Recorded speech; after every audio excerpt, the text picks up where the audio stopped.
시청자 여러분 안녕하십니까? 머니투데이 방송 신유재입니다. 오늘은 원주 의료기기 테크노밸리 한종현 원장님 모시고 이야기 나눠보도록 하겠습니다. 반갑습니다. 안녕하십니까? 네, 본인 소개 좀 부탁드리겠습니다. 네, 이번 8월 14일 의회에서 원주시 의회에서 통과돼서 제 9대 신임 원장으로 취임하게 된 한종현입니다. 네, 취임하시고 정말 시간이 얼마 안 지났어요. 근데 또 큰 행사도 앞두고 계셔서 굉장히 바쁘게 지내실 것 같은데 취임 소감 어떠신가요?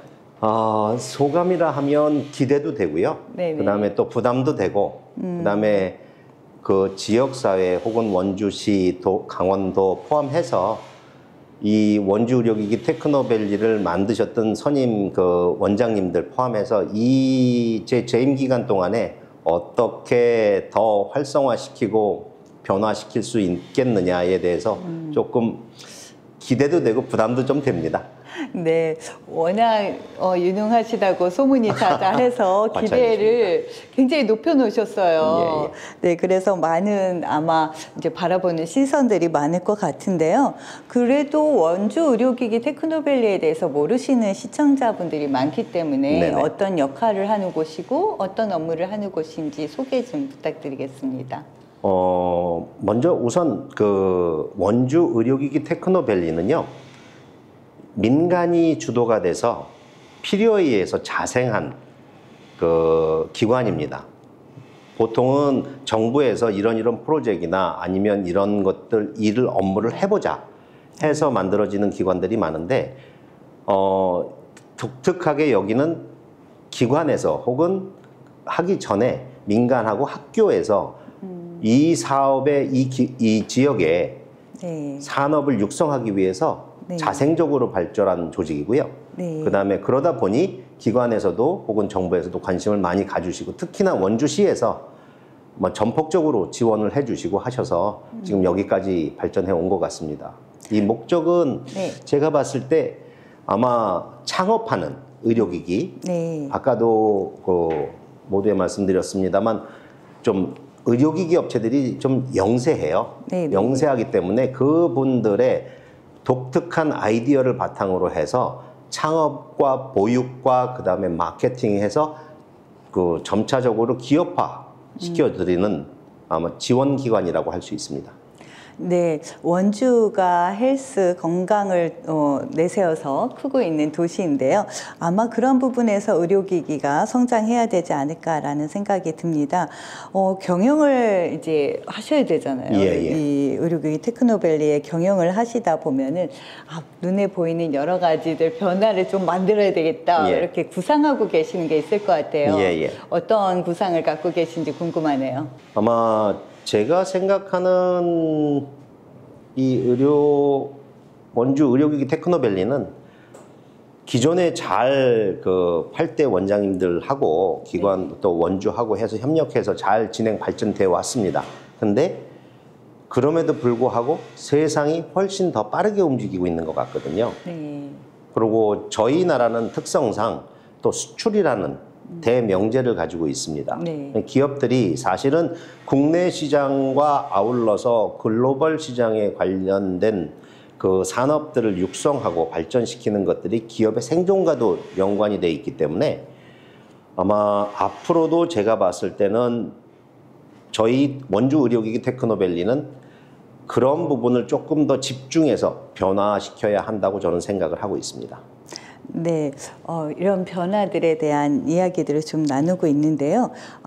혹시 평상시 갖고 계신 경영 철학 뭐 이런 게 있을까요? 제 경영 철학은 사실 제가 살아온 인생에서 아마 제 스스로 아마 판단할 건데요.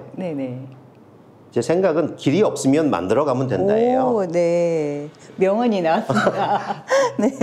이건 아니고 제가 해왔던 부분들이 대부분 관심이 없었거나 아니면 안 해봤던 일들이 되게 많아서 항상 저는 궁금하게 생각하고 제 스스로 자문자답하는 것이 제일 힘든 일이 안 해본 거 하는 거지만 제일 그걸 뒤집어서 생각하면 제일 심쿵하고 흥분하게 그다음에 기대되게 만드는 게 안 해본 거 하는 일이라고 생각을 합니다. 네. 그래서 기업에 있다가 지금 네. 공공기관장으로 처음 왔는데 사실 저도 두려움도 앞서고요. 네네. 그다음에 기대감도 있지만 네. 사실상 저도 안 해본 거 하는 거에 대한 네. 또 관심을 가지고 기대를 많이 해봅니다. 도전 정신, 뭐 네네네. 이런 마음이신 것 같아요. 어쨌든 이런 새로운 변화가 오래됐기 때문에 좀 추구하지 않을까 싶은 생각이 들기도 하는데요. 앞으로 나아갈 방향, 아까 잠깐 말씀하셨지만 의료기기 업체들이 굉장히 영세하기 때문에 네네. 앞으로 나아가야 될 비전, 또 변화, 뭐 이런 것들이 좀 필요할 것 같아요. 예. 어떤 방향으로 가야지 이게 맞는 걸까요? 제가 생각하는 의료기기의 향후 방향은 네. 지금 현재 애초 설립된 시기가 한 20여 년이 됐습니다. 네네. 그 당시에는 의료기기 자체가 그렇게 기술이나 생산이나 이런 부분이 열악했을 그 시기고요. 네. 이제는 의료기기가 상당히 다변화됐고 네. 고진화되고 AI도 많이 얘기하고요. 네. 그다음에 뭐 인공지능, 빅데이터, 그다음에 IoT 뭐 이런 모든 융복합 기술들이 지금 합쳐져서 의료기기 영역으로 지금 들어오고 있기 때문에 네. 제가 생각하는 한은 점점 확대될 거라고 생각이 되고요. 네. 두 번째는 과거의 고전적인 의료기라고 얘기하면 싫어하실 분도 계시지만 그 산업이 저희 주축의 50%는 차지할 겁니다. 하지만 나머지 50%도 저희가 미래 시장을 위해서 준비를 해 나가야 된다고 생각을 합니다. 좀 이거는 생각지 않았던 건데 갑자기 듣다가 생각난 네네. 건데요. 모든 시대적으로 유행하는 트렌드라는 게 있잖아요. 혹시 의료기기 관련해서 의료 관련된 것들도 이런 트렌드나 변화들이 있나요? 예. 아마 의료기기 산업 역시 네. 기술 테크놀로지 전체 영역에서 그렇게 다르지 않을 겁니다. 지금 많이 각광을 받고 있는 포터블 시대, 네. 그다음에 IoT 시대, 네. 지금 넘어와서 인공지능 시대까지 왔습니다. 네. 그러면 그 인공지능이라 하면 인공지능 자체가 중요한 게 아니라 그 산업에 어떻게 적용할 수 있느냐가 관건이라고 생각을 하거든요. 네. 그러다 보면 얼마만큼 더 정확해지고 네. 얼마만큼 더 효율적이 되고 얼마만큼 더 그 환자들이나 네. 케어할 수 있느냐 이런 부분에 대해서 그 기술이 적용된 사례들이라고 생각을 하기 때문에 네. 과거의 그 스탠드얼론이라고 얘기하는 단독으로 쓰는 의료기하고는 이젠 다르게 이제 네트워크화되고요. 네. 그다음에 훨씬 더 고도화되고 그런 기술로 의료기도 역시 변해갈 거라고 저는 생각을 합니다.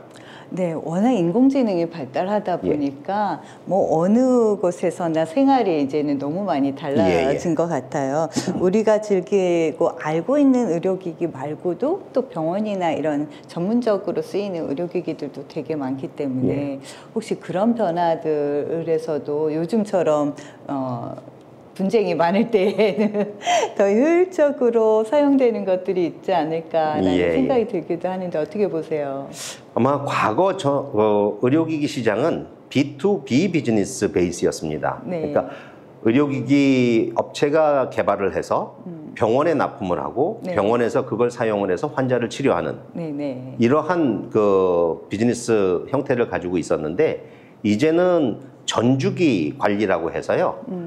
예방부터 시작해서 치료까지, 그 다음에 향후에 그 사후 관리까지 하는 패턴으로 점점 확대되고 있거든요. 네. 그러다 보니 앞으로는 그 병원에서 쓰는 의료기기뿐만 아니라 네. 가정에서 쓰는 의료기기, 그 다음에 가정에서 쓰는 의료기기 이전에 자기를 관리하는 의료기기, 네. 이게 좀 웰니스 프로덕트 혹은 홈케어 프로덕트 뭐 이런 식으로 해서 점점 영역이 확대가 될 겁니다.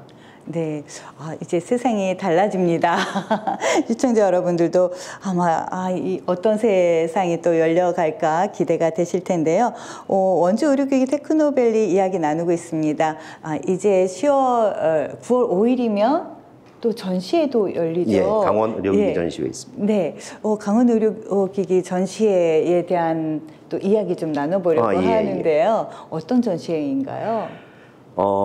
지금 이 원주 의료기기 테크노밸리가 형성되기 전에 네. 생기기 전에 네. 이전부터 창업 보육센터로 네. 해서 시작이 됐습니다. 21년 지나고 있고요.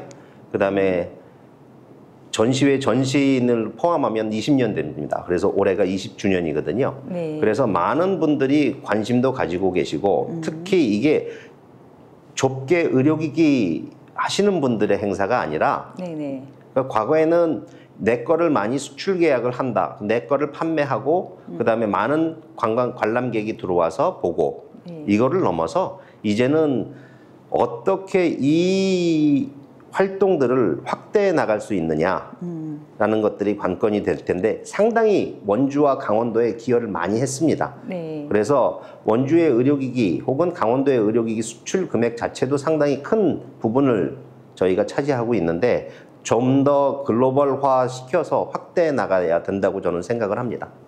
네, 전에 제가 작년이나 뭐 재작년 연달아서 취재를 하다 보면 해외 바이어들도 굉장히 많이 오고 예. 또 이런 업무적인 일들도 이 안에서 같이 이루어지는 것들도 예, 많이 예. 봤어요.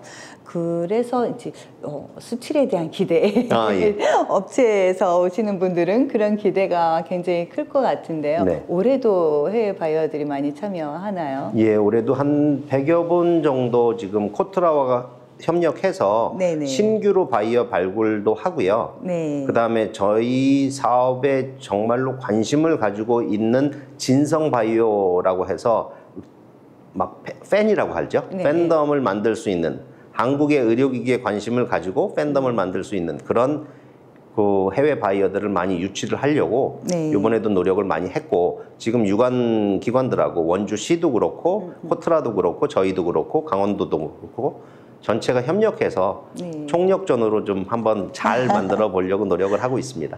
네, 취임하시자마자 큰 행사를 지금 눈앞에 두고 네. 계셔서 많은 생각이 많으실 것 같은데요. 준비 과정에 네. 어떤 걸 중심으로 두고 준비하셨어요?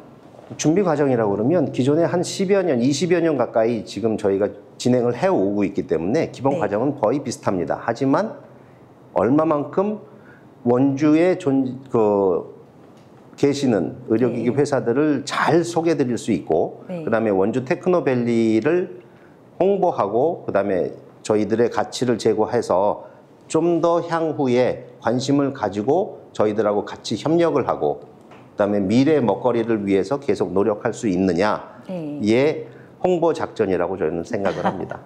네, 전시회 이야기를 조금 더 나눠보도록 할 건데요. 네네. 전시회 요번에 이제 일반인들도 관람을 많이 오시잖아요. 예. 그러면 어느 것을 좀 포인트로 봤으면 좋겠다 싶은 네. 게 있을까요? 의료기기라고 그러면 네. 아까 그 B2B 비즈니스가 메인인데요. 네. 의원이나 혹은 병원에서 네. 구매를 하고 사용하는 의료기기들이 대부분인데 이제는 전주기 관리라고 말씀드렸듯이 사후, 웰리스, 홈케어 이런 제품도 네. 많고요. 네.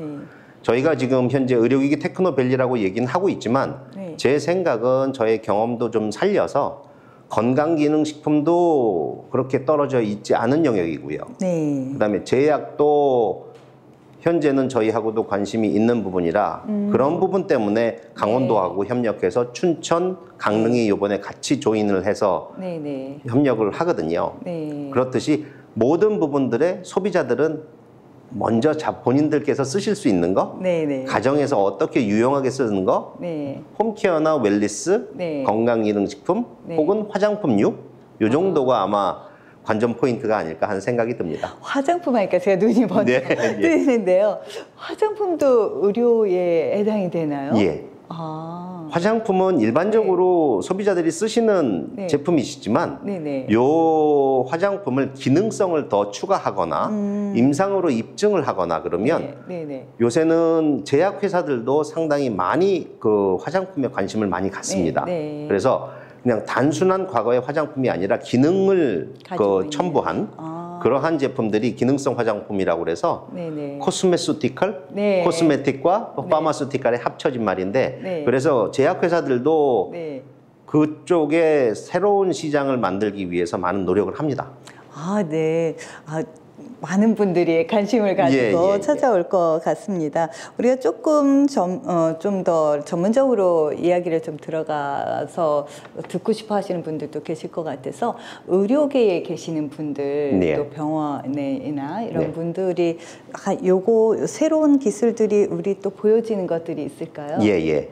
저희가 지금 많은 관심을 가지고 또 특히나 디지털 헬스케어에 대해서 또 지정된 도시가 원주시거든요. 네네. 그래서 디지털 헬스케어를 선도하고 있다고 해도 원주시는 그 가장 핵심에 있습니다. 네.